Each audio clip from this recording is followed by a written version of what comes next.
نحمدہ ونصلی علی رسولہ الکریم اما بعد فاعوذ باللہ من الشیطان الرجیم بسم اللہ الرحمن الرحیم۔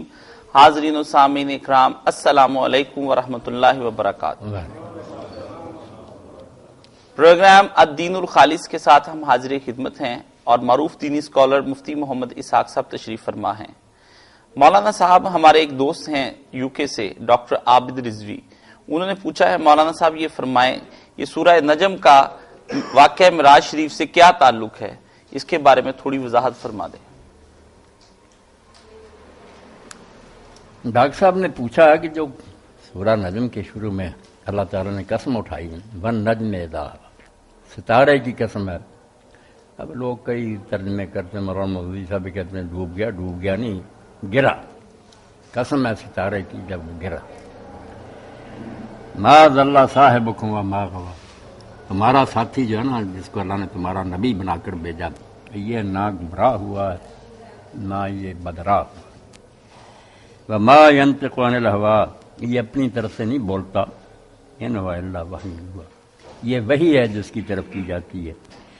پہلے اس حد تک بات سمجھیں، آگے جو بات آتی پھر بعد کی بات۔ قرآن مجید میں جو قسمیں ہیں نا سورتوں کے شروع میں کئی جگہ تو 8 10 اکٹھی، والشمس والضحیٰ والقمر اذا تلاها، قسم پر قسم اللہ تعالیٰ اٹھا رہا ہے۔ اس کے بارے میں امام ابن قیم نے امام لکھی الامعان، اور کئی لوگوں نے کتاب میں لکھی کہ یہ قسمیں کیوں اللہ نے اٹھائی، کیونکہ قسم کے بارے میں جو ہمارا تصور ہے کہ اپنے سے اعلیٰ اور برتر چیز کی اٹھائی، ہم اللہ کی قسم اٹھاتے ہیں، کبھی تعظیم کے لیے ہوتے ہیں رسول اللہ کی، قرآن کی، کہ وہ ہمارے لیے محترم چیزیں، تو یہ اللہ تعالیٰ سے تو بڑھ کر کوئی بھی نہیں، اللہ نے ان کی قسمیں کیوں اٹھائی۔ اور یہ بھی دین میں آیا کہ اللہ کے سوا کسی چیز کی قسم اٹھائے تو شرک کرتا، تو اللہ نے کیوں کیا؟ تو جو قسمیں اٹھائی جاتی ہیں نا کہ میں اگر غلط بیانی کروں تو جس چیز کی میں قسم اٹھا رہا ہوں یہ مشکل کشا ہے، حاجت روا، یہ میرا بیڑا غرق کر کے، کوئی مرشد کو مانتا ہے کہ کنڈے کو ہاتھ لگاؤ دربار کے، ان کے بارے میں سمجھتے ہیں کہ یہ پیر مجھے تباہ کر دے اگر وہ مشرکانہ قسم ہے۔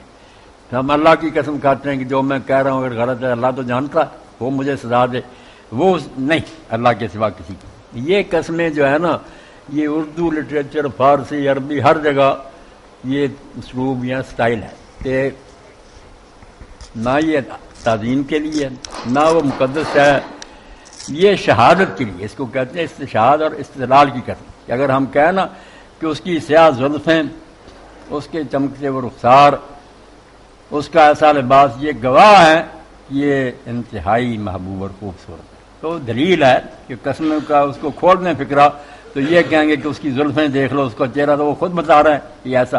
تو اس کو آپ نے سمجھ لینا کہ جہاں جہاں یہ قرآن میں نا وہی باتیں جس کو دوسری جگہ اللہ تعالیٰ کہہ دیتا نا کہ آسمان و زمین کی پیدائش میں، دن رات کی آمد میں، بادلوں میں، درختوں میں نشانیاں ہیں، وہاں فکرہ بول دیتا کہ ان میں لوگوں کے لیے نشانیاں، یہاں فکرے کی بجائے اس طرح کہہ دیتا کہ اس کی قسم ہے، یعنی یہ چیز گواہ ہے، اس کو دیکھ لو، اس سے پتہ چلے گا کہ جو آنے والی بات ہے ٹھیک۔ یہ کہلاتی ہیں مقسم بہی، کہ ان چیزوں کی قسم کھائی۔ کس بات پر کھائی وہ آگے آیا ہے، ما ینطق عن الہوی، کہ یہ اپنی طرف سے نہیں بولتا، نہ یہ گمراہ ہے۔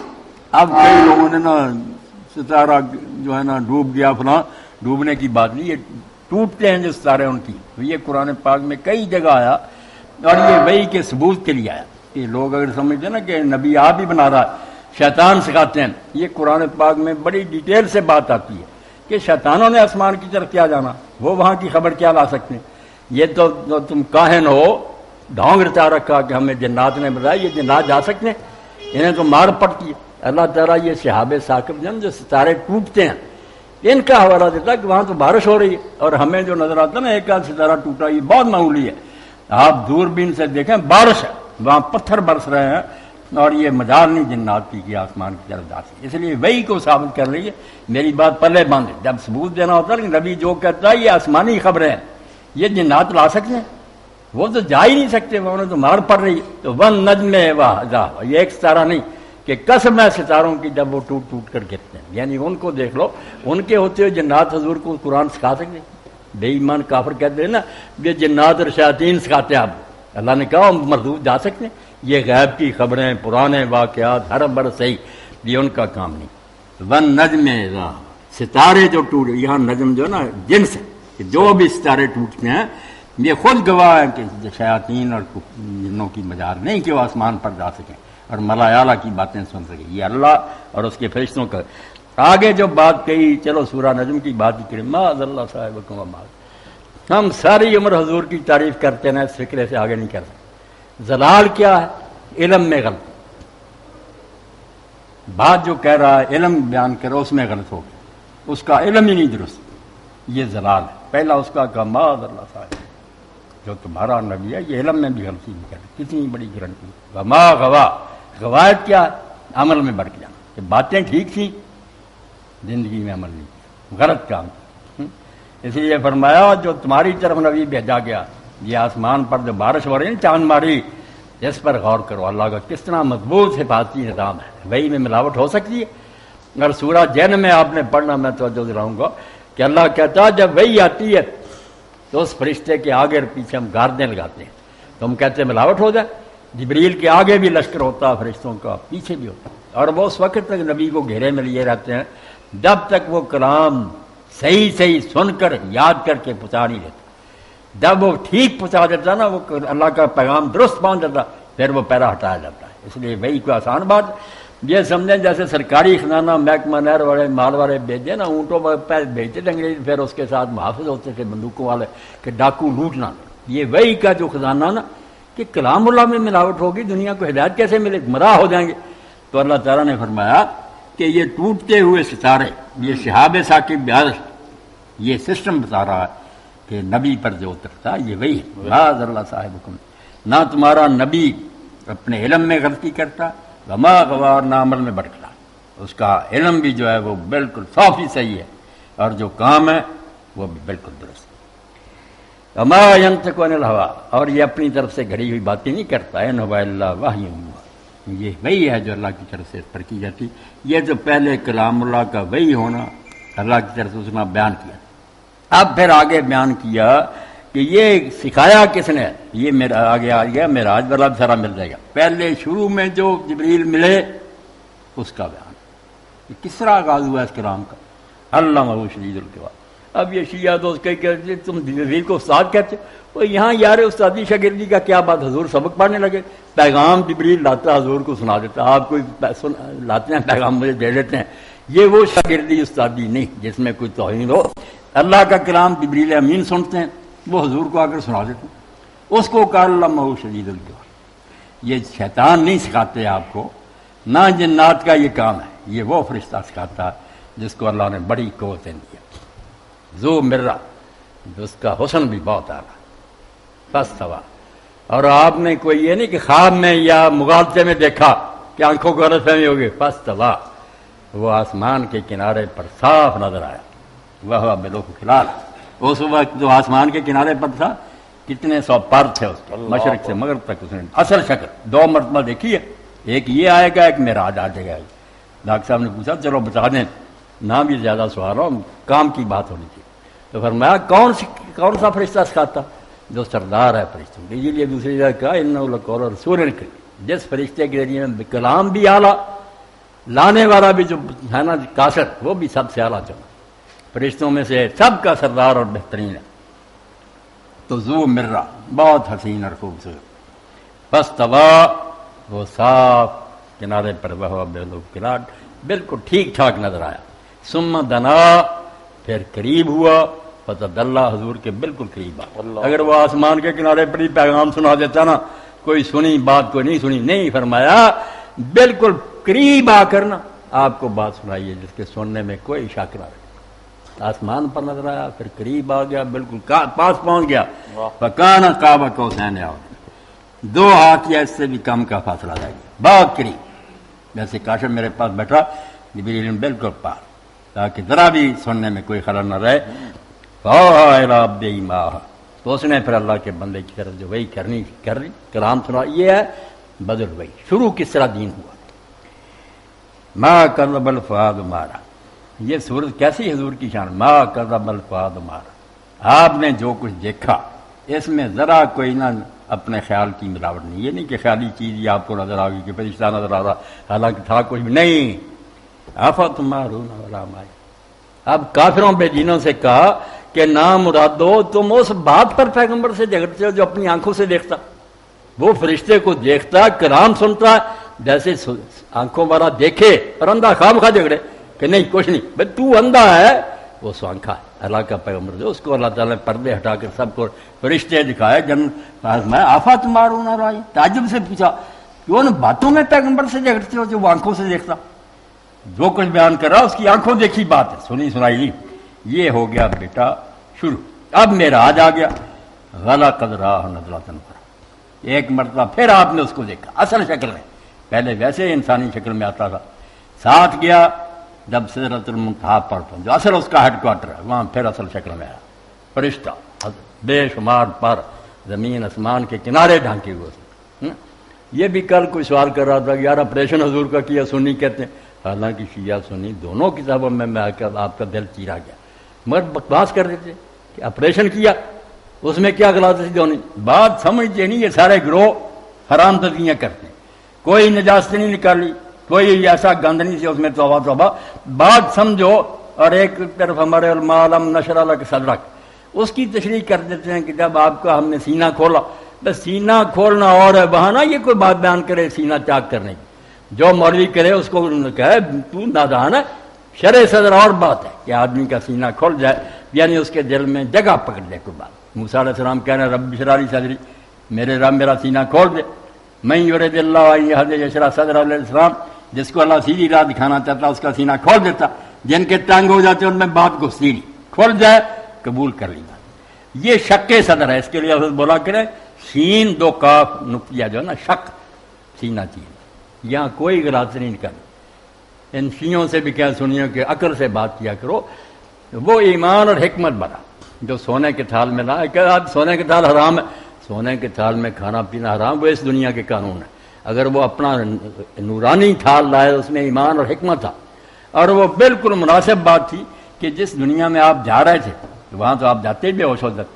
ایسے ایسے فرشتے کنوں زمین پر ہیں، ساتویں زمین کے اور سر جو عرش پر سجدوں میں پڑے ہوئے. جنت ہے، دوزخ ہے، ایسے ایسے وہ بشر برداشت کر سکتا. اس لیے وہاں لے جانے سے پہلے جیسے پاور بھری جاتی ہے نا، اس طرح آپ کے اندر اللہ تعالیٰ نے پاور بھری کہ لے نورے یومنا آیاتنا الکبریٰ، تاکہ بڑی سے بڑی نشانیاں بھی آئیں گھبرائیں گی آپ. بات سادہ نہ کوئی دل میں غلاظت نہ کوئی نہیں. ایسے جیسے کہتے تھے نا کہ بس چارج کر دیا دو بار. کتنی باتیں میں جن کو بیٹا غلط بیان کر کے نا سب فساد برپا کر. تو اللہ فرماتا ہے ایک بار یہ تھی کہ آسمان کے کنارے پر آیا، قریب آ گیا. ولا قدرہ نظرت. یہ ڈاکٹر صاحب سن رہے ہیں کہ دوسری مرتبہ پھر اس کو دیکھا جبریل کو. کہاں؟ عند سدرۃ المنتہا، سدرۃ المنتہا کے پاس. سدرۃ المنتہا مادی دنیا کی آخری سرحد، اس سے آگے کوئی فرشتہ نہیں جاتا.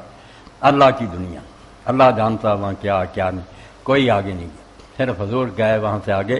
جبریل بھی وہاں رک گئے. جب آپ نے کہا کہ جبریل اتنا ساتھ دیا اب چلو، انہوں نے کہا رسول اللہ کوئی مجال ہم اس سے آگے نہیں بڑھ سکتے، ہماری آخری حد یہ. تو سدرۃ المنتہا وہاں دو نا حضور نے دیکھا کہ جبریل اصل شکل میں نظر آئے. اب وہ بیری کی درخت میں شکل میں نظر آیا. ایک بیری کا درخت تھا، اس کے جو پھل تھے وہ مٹکے مٹکے جتنے، اتنا بڑا بڑا بیر تھا. اور آپ نے فرمایا حجر کا علاقہ جو یمن میں ایسے مٹکے جو نا اتنے بڑے بڑے تھے کہ پتے اس کے ہاتھیوں کے کانوں کی طرح بہت بڑے بڑے، شاخیں بڑی. اب وہ درخت کون سا تھا؟ بات پھیل جاتی نا. شاہ ولی اللہ فرماتے ہیں جو کچھ معراج کی رات آپ نے دیکھا جاگتے ہے، مگر جیسے عالم خواب ہے نا، خواب میں جو دیکھا وہ سچ میں وہی نہیں چیز ہوتی ہے، اس کی تعبیر ہوتی ہے. وہ ایک بات ہوتی ہے جو اس رنگ میں دکھائی جاتی ہے، جیسے آج کل کارٹون بناتے شکل بنا کر دکھاتے. اب سدرہ کیا درخت؟ یہ سارا جہان ہے بیٹا کاش. یہ پوری دنیا ایک درخت کی طرح. جانور جو وہ بھی اپنی مرضی کر سکتا، درخت نہیں. وہ پھلے بڑے جو اپنی جائے، یہ اللہ کے کنٹرول میں آئی دنیا. کتنی پھیلے زمین میں جڑیں ہیں، شاخیں ہیں، پتے، جہان بنا ہوا ہے اتنا بڑا، مگر یہ قابو میں اللہ کے بالکل جیسے ایک درخت. تو فرمایا جبریل کو دوسری مرتبہ دیکھا سدرۃ المنتہا. اور وہاں کیا پھر عندہا جنت المأویٰ، وہ جو ہے نا سدرۃ المنتہا اس کے پاس ہی پھر وہ جنت ہے جہاں نیک لوگ آخر کے جا کے ٹھہریں. یکش سدرۃ المأویٰ. اب وہ چیزیں ایسی تھی اللہ بیان نہیں کر سکتے، نہ ہم سمجھ سکتے. یکس سدرا تما جب سدرا کو ڈھانک رکھا تھا جس چیز نے ڈھانک رکھا تھا، بس تم نہیں سمجھ سکتی کہ کتنا نور برس رہا تھا اور کس طرح اس میں کوئی شعائیں وہ برداشت نہیں کر سکتی۔ یہ اللہ کی طرف جو فیض کائنات پر آتا ہے نا، وہی ہے جو اس جہان پر نور برس رہا، سمجھیں گے ہم نہ سمجھیں۔ اللہ اکبر۔ پھر حضور کے بعد جیسے علم کا کہا تھا نا کہ علم میں غلطی نہیں کرتا، عمل میں نہیں بڑھتا، یہاں بھی ہو سکتا تھا کہ جو چیز دکھائی ہے اس کی بجائے حضور نے ادھر دیکھنا شروع کر دیا، میں دکھانا یہ چاہتا ہوں ادھر نہیں، دھیان ادھر کر دیا، یا اس سے آگے اس کا بھی رد کیا۔ قرآن میں ایک شوشہ بھی زائد نہیں، ما زاغ البصر وما طغى۔ پیغمبر نے جو دیکھا ٹھیک آنکھ جما کر دیکھا جو اللہ دکھانا چاہتا تھا، نہ آنکھ ٹیڑھی ہوئی ادھر ہو گئی نہ آگے گئی، جس کو دکھایا جم کر دیکھا۔ اسی لیے کہ لوگ اعتبار کریں کہ نبی جو بتا رہا نا اس کی آنکھیں دیکھی شاید، بیوقوف ہو تم کیوں جھگڑتے ہو؟ اور پھر ساتھ ہی کہہ دیا لقد رأى من آیات ربہ الکبریٰ۔ آپ سورہ بنی اسرائیل میں دیکھتے ہیں جب معراج کا کہا کہ کیا دکھانا تھا، یہ نہیں کہا رب نے اپنا آپ دکھانا تھا، یہ بھی باتیں لوگوں نے بنا لی۔ اسی لیے اما عائشہ کی جو کہتے ہیں رب کو دیکھا وہ بہت بہتان لگاتا، رب کو دیکھنے کا یہ مرحلہ نہیں، وہ قیامت کو دیکھا جائے گا۔ یا یہ لنریہ من آیاتنا الکبریٰ، تاکہ ہم بڑی بڑی نشانیاں دکھائیں۔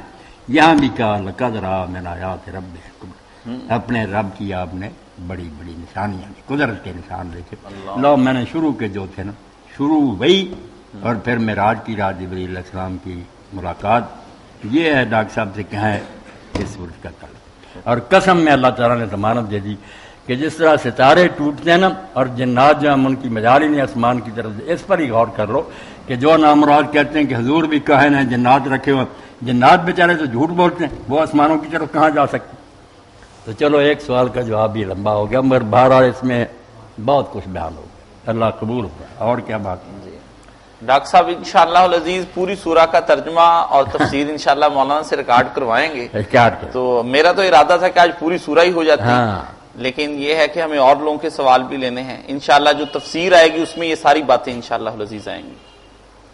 مولانا صاحب ایک ساتھی پوچھتے ہیں، میں یہاں ایک شعر کہہ دوں جی، اللہ کی توفیق میں شکر گزاری کے طور پر غرور کی کیا بات، میرے سبو کو غنیمت سمجھ کہ بادہ ناب، نہ مدرسہ میں ہے باقی نہ خان کا، مدرسے بھی خالی ہو گئے، خان کا میرے پاس چھوٹا سا کجا جو ہے نا اس کو پی لے کرنا ڈھونڈتا رہے گا، میرے سبو کو مٹکا نہیں چھوٹا سا، میرے سبو کو غنیمت سمجھ کے بادہ ناب، خالص جو ہے نا شراب، نہ مدرسہ میں ہے باقی نہ خان۔ میں نے سب کھنگالے، ہمارے ہی مدرسے نہیں، فرقے ہیں، اپنے اپنے گھروں میں پھنسا رکھا، اپنی بات کرتے ہیں، دوسروں کی کتابوں کو ہاتھ نہیں لگائیں تو شرارت کے طور پر نشان مناظرے کی، یہ نیت نہیں کہ مسلمانوں کو جوڑنا ہے، فتنہ۔ ایک سوال اور کر لیں بھائی۔ ایک صاحب کا سوال UK سے ہے، وہ کہتے ہیں مولانا صاحب میں نے کچھ احادیث پڑھی ہیں جس میں یہ آتا ہے کہ رجب کے مہینے میں روزے رکھنے چاہیے، کچھ احادیث میں نے پڑھی ہیں جن میں ہے کہ ممانعت کی گئی ہے، نبی کریم صلی اللہ علیہ وسلم کا طرز عمل کیا تھا اور ہمیں کیا کرنا چاہیے، اس کے بارے میں وضاحت فرمائیں۔ رجب کا مہینہ ویسے تو آپ جانتے ہیں کہ اشہر حرم جو ہے نا، 4 مہینے سال کے جن کا بڑا ادب ہے، بڑا احترام ہے، اللہ تعالیٰ نے وہ 4 رکھے، 3 ان میں سے اکٹھے ہیں اور ایک یہ رجب اکیلا ہے، اس لیے رجب الفرد کہتے ہیں کہ باقیوں سے الگ ہے، بڑا اس کا درجہ اور مقام۔ مگر روزے نہیں آپ نے رکھے، نہ کوئی فضیلت بیان فرمائیے، صحابہ کرام بہت رکھتے تھے، بڑی اچھی بات ہے، کوئی حرج نہیں جی، آپ نے نہیں رکھی، نہ کوئی اس کے لیے کہا کہ ضرور رکھو۔ ہاں تو ہمیں اگر کوئی روزہ رکھنا چاہے تو رکھ سکتا ہے، رکھے، بڑی خوب، ماشاء اللہ۔ ٹھیک، 13، 14، 15 کے روزے اس کے اندر آتے ہیں؟ ہاں وہ تو ہر مہینے کی، باقی اگر نصیب ہو جائے نا تو عمرہ بھی کرنا چاہیے۔ ماشاء اللہ، جو خلفائے راشدین تھے نا رضی اللہ عنہم، وہ زیادہ عمرہ رجب میں کرتے، رجب میں، یا رمضان کا عمرہ یا یہ رجب کا عمرہ بہت ہے۔ صحیح صحیح۔ ایک دوست اسد پوچھتے ہیں مولانا صاحب، غلام احمد پرویز صاحب کی فکر کس قسم کی تھی؟ کیا زیادہ آزاد ہو گئے تھے یا گمراہ تھے؟ آپ اس کے بارے میں کیا رائے رکھتے ہیں؟ جو لوگ دنیا سے جا چکے ہیں نا، ہم ان کے لیے دعا گویں کہ اگر غلطیاں بھی اللہ معاف کرے۔ آخر ایک آدمی جب تلاش کرنے نکلتا تو راستہ بھٹک بھی جاتا، کتابیں پڑھنے سے پتہ چلتا کہ نیت نہیں بری تھی، علم والا آدمی تھا، پڑھا لکھا تھا، مگر جیسے نا کہ جس نے کوئی کام نہیں سیکھا وہ کرے نا تو ڈھنگا باجے نا، جب علم حدیث کے ماہر نہیں تھے، یہ دیکھ کر جیسے میں نے بیان کیا کہ حدیثوں میں یار گڑبڑ بڑی ہے، کیسی یہ باتیں کسی نے کچھ لی، تو پریشان ہو کر بیچارہ نا پھر بے قابو ہو گیا، چھوڑو یار ان حدیثوں کو، دور نکل گیا۔ یہ چھان بھی نہ کر سکا کہ یہ ڈھیر ہے موتیوں کا، کچھ کنکریں بھی ملی ہیں تو کنکریں چھان لیں، نہیں سارے ذخیرے کو کہہ دیا کہ صرف قرآن کافی ہے، اس سنت اور حدیث کی کوئی ضرورت نہیں۔ پھر قرآن کے بارے میں یہ ہوا کہ جب قرآن ایسا ہو گیا جیسے کوئی ایسی کشتی جس کا لنگر نہیں، اب جس طرح جی چاہے کوئی قرآن کا مطلب کرتا رہا، کوئی اسے عیسیٰ علیہ السلام کا مرنا نکال لے گا، کوئی موضوع نکالے گا، کوئی موضوع کر، جس کا جی چاہے قرآن کو کھینچتا پھرے گا۔ ایسی تفسیریں بیٹا سامنے آ گئی، قرآن نے کوئی فائدہ نہ دیا، ہر ایک نے الگ الگ راگ ہی پھرنا گایا۔ سنت نے بہت حد تک بتایا ہوا تھا کہ تشریح تھی، بہت اس میں اتفاق تھا، علماء کی متفقہ رائے تھی، تو کچھ غلطیاں ہو گئی، یہی کہنا چاہیے کہ راستے سے بھٹک گیا، مگر کچھ اچھی چیزیں بھی انہوں نے لکھی۔ کہتے ہیں نا کہ جب کسی کی برائیاں بیان کرو تو خوبیاں، آپ لوگ اگر مراج انسانیت پڑھیں اور شاہکار رسالت، دو کتابیں تو پڑھنی چاہیے۔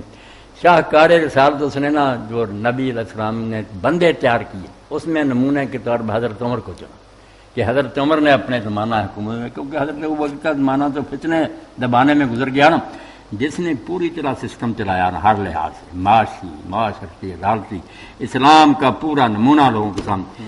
یہ پھر اتنی ضخیم کتاب ہے، حدیث، تاریخ سب کی مدد سے لکھی، لینا چاہیے۔ اس کا نام لکھا شاہکار رسالت، کہ حضور کا تیار کیا ہوا انتہائی اعلیٰ بندہ۔ دیکھو دوسری ہے معراج انسانیت، کہ انسان کہاں تک جا سکتا ہے، حضور بشری ہیں تو کہا کہ انسان کی معراج، آپ کو دیکھو کہ انسان کی رسائی کہاں تک ہے، وہ حضور کی سیرت، حدیثیں لی ہیں، تاریخ لی ہے، مگر وہی بات جو ڈر گیا کہ یار کئی ایسی باتیں آ جاتی ہیں جس سے نا بدنامی ہوتی ہے کہ یہ حضور کیا کرتے تھے، ان کا حل نہ کر سکا، نہ کوئی ایسا ہی بات جیسے دیا سنگھ بیچارے نے کہا نا، جڑے آخ دے رام رحمان ہے نہیں، ملیا گرو نہیں بات سمجھانا۔ مولویوں نے یہ کیا کہ کافر ہے بے دین ہے، وہ اور زیادہ دور ہو گیا بیچارہ۔ کوئی اچھا ملتا جو کہتا کہ پرویز صاحب بات ٹھیک ہے کہ ایسی باتیں جو حضور کو بدنام کرے ہم کم مانتے، مگر یہ تو نہیں کہ آدمی جی چاہے اس کو بنا دے کہ بدنام کرے، اس کا کوئی حل ہے۔ علماء بیوقوف نہیں تھے، وہ کوئی حل کرتے ہیں تو شاید کوئی مسئلہ حل ہو جائے۔ تو بہرحال جو اچھی باتیں، یہ جو ہے کہ نظام اسلامی کہ غیر شرعی حکومت جو یہ طاغوت، اس کے زیر سایہ مسلمانوں کو جینا حرام ہے، یہ جیسے مولانا مودودی اسرائی صاحب کہتے ہیں کہ مسلمان اور کافروں کا نظام ملک میں چلتا رہا بھی، اس نے بھی بڑے زور سے بیٹا اس پر توحید پر لکھا کہ اسلام کی حکومت ہونی چاہیے، ورنہ مسلمانوں کا کیا جینا۔ تو جو پڑھتے نہیں نا، جو چیز ہے تبصرہ کرتے ہیں۔ رونا تو یہ ہے کہ کسی پر آپ نے تنقید کرنی، پڑھا تو ہو نا، پھر اس کی جو غلطی وہ بھی بتاؤ، جو اچھی بات ہے اس کا بھی ذکر کرو۔ نہیں مولانا اسی کے ریلیٹڈ ایک سوال اور آیا ہے کہ ایک ساتھی شیعہ دوست ہم سے یہ پوچھتے ہیں کہ مولانا صاحب آپ کیسے کہہ سکتے ہیں کہ شیعہ کے پاس جتنی روایات ہیں وہ ساری کی ساری ضعیف ہیں، اور میں ان کو چھوڑ کر آپ کی اہل حدیث کتابوں کے اوپر عمل کرنا شروع کر دوں؟ اس بارے میں کچھ وضاحت فرما دیں۔ نہیں، جس شیعہ دوست نے یہ کہا مجھ پر الزام لگایا، میں بالکل نہیں کہتا کہ شیعوں کی ساری ضعیف ہے، نہ میں کہتا ہوں سنیوں کی ساری ٹھیک ہے، آپ نے سارا خطبہ سنا، کدھر بھی گپیں بھری ہیں ادھر ہی۔ میں یہ کہتا ہوں کہ جو بھی ہے نا کہ وہ اپنے مواد کا جائزہ لے، اس کو پرکھے، جو اچھی باتیں لے۔ میں خود کتنی بار اہل بیت کی روایتیں بیان کرتا ہوں، خود ہمارے ہاں میں کئی مرتبہ لوگوں سے کہتا ہوں، اور میں میدان عرفات میں ساتھ رکھتا ہوں، ہر روز میرے پاس ہوتی ہے، روزانہ ورد کرتا ہوں قرآن کے ساتھ صحیفہ کام جو امام زین العابدین کی دعائیں، اب اس کو پڑھیں آپ، اور اس کا جو اردو ترجمہ ہے اور اس کی شرح جو مفتی جعفر حسین مرشد نے کی، یقین جانے جس طرح کی وہ عربی اعلیٰ تھی نا، اردو ترجمہ کرنے میں مفتی صاحب نے کمال کیا۔ وہ لکھنؤ میں پڑھے تھے، اس لیے ان کی اردو بھی بیٹا ٹکسالی موتی، اور جو شرح آگے کہ والدین کے لیے دعا، اولاد کے لیے دعا، پڑوسیوں کے لیے جو بھی دعائیں نا، پہلے اللہ کی حمد ہے، پھر حضور کی درود ہے، ہر ایک کے 50-60 دعائیں ہیں، ان دعاؤں کو آپ پڑھیں گے نا شرح، آپ لیکچر دینا چاہتے ہیں نا کہ والدین کا کیا حق ہے، وہ دعا میں آ جائے گا، شرح میں کر دیں گے کہ دعا کے رنگ میں مانگتے جاتے ہیں کہ اللہ مجھے توفیق دے، میں اپنی آواز ان کے سامنے پست رکھوں، ہر وقت جھکا رہوں، فوت ہو گئے تو ان کے لیے دعائیں، کئی کی صفوں کی، بیٹوں کے حال آ جائے گا، ان کے جو حقوق ہیں کہ بیٹوں کے بارے میں ہماری ذمہ داری، پڑوسی، اسلامی لشکر، ہر شے، توبہ استغفار، اور جو 7 دن کی دعائیں نا کہ سوموار کو یہ پڑھو، اتوار کو، وہ ہر روز کی ایک صفحے کی دعا بھی تو بہترین کتاب ہے۔ اب دیکھیں کہ جب لوگ گرفتار کر کے حضرت زید بن علی کے بیٹے کو لے جا رہے تھے، انہوں نے بنو امیہ کے خلاف جہاد کیا تو گرفتار ہو گئے یحییٰ، اب ان کو پھانسی دینے کے لیے ظالم لے جا رہے تھے۔ تو راستے میں پھر ایک ساتھی ملا، اس کو انہوں نے کہا یار اگر مجھے یقین ہوتا نا میں بچ جاؤں گا تو یہ کتاب میں کبھی نہ تجھے دیتا، یہ میرے پاس بہت خزانہ تھا، مگر اب چونکہ میں یقین رکھتا ہوں کہ یہ مجھے چھوڑے گے تو یہ ضائع نہ ہو جائے۔ یہ میرے دادا کی لکھوائی ہے زین العابدین کی، میرے باپ زید نے ان کے بیٹے نے پاس بیٹھ کر لکھی، تو یہ تم مدینہ جاؤ تو امام جعفر صادق کو دے دینا، میرے خانے وہ چچا کے بیٹے۔ تو جب وہ آیا اس نے دی نا وہ کتاب، تو امام نے بھی اپنا نسخہ نکالا، اپنے باپ باقر کا لکھا، بھائی سے زید اور باقر، تو ایک لفظ کا فرق نہیں ہے۔ اب اس کو زبور آل محمد کہتے ہیں بیٹا، جیسے داؤد کا زبور تھا نا، ایسی دعائیں۔ اب شیعہ کہتے ہیں ان کی مرضی، بھائی غلط چیزوں کو رد کرو، خاک سنیوں کے جو صحیح باتیں لے لو۔ اب حضرت علی رضی ان کے جو خطبے ہیں نہج البلاغہ، ان کی شرح بھی جو مفتی جعفر حسین نے کی وہ بھی بے نظیر کتاب۔ اگر کوئی باتیں غلط ہے ٹھیک ہے، مفتی صاحب اللہ ان کو معاف کرے، اعلیٰ درجہ سے ملاقات ہوئی تو میں نے کہا مفتی صاحب آپ نے لکھا کہ حضرت فاطمہ نے نا تحریر پیش کی کہ یہ فلک جو ہے نا رسول اللہ ہمیں دے گئے تھے، یہ مجھے ہبہ کر دیا تھا، اس لیے وہ بکر مجھ سے نہ چھینو۔ انہوں نے وہ کاغذ پکڑا، اس پر پھونکا اور اس کو پھاڑ دیا۔ یہ سنی یاروں کو کہتے ہیں، سب سے ابن جوزی نے لکھا یار یہ حال ہے کہ حضور کی تحریر تھی، پھونک دیا اور پھاڑ دیا اس کو۔ تو میں نے کہا کہ مفتی صاحب آپ نے لکھ دیا۔ اب یہ سبت ابن جوزی سنی ہوتا تو ہم سنی مانتے نا، یہ بات کہنے لگے توبہ توبہ توبہ، یہ سبت جو ہے یہ سنی نہیں۔ میں نے کہا اس کا جو نانا تھا نا ابن الجوزی وہ ہمارا محدث ہے، وہ اہل سنت کا عالم ہے، یہ رافضی ہو گیا تھا، ننگا چٹا شیعہ تھا۔ اس نے اگر یہ تذکرہ خواص الرحمن وغیرہ لکھی، یہ آپ کو ہی پتا ہے، بے سند باتیں لکھی، حیران رہ گیا۔ انہوں نے کہا بڑے بڑوں سے سنیوں سے میری بات ہوئی، یہ نہیں کسی نے کہا۔ میں نے کہا میں نے کیا کہنا، میری تو عمر گم ہو گئی تھی، میں نے ہر شے کا کھوج انکار کہ یہ چلی کہاں سے، اس کی فکر کیا۔ اس لیے یہ سبت ابن جوزی بالکل جھوٹا آدمی ہے، کوئی کسی نے صحیفہ نہیں پھاڑا نہ کوئی بات۔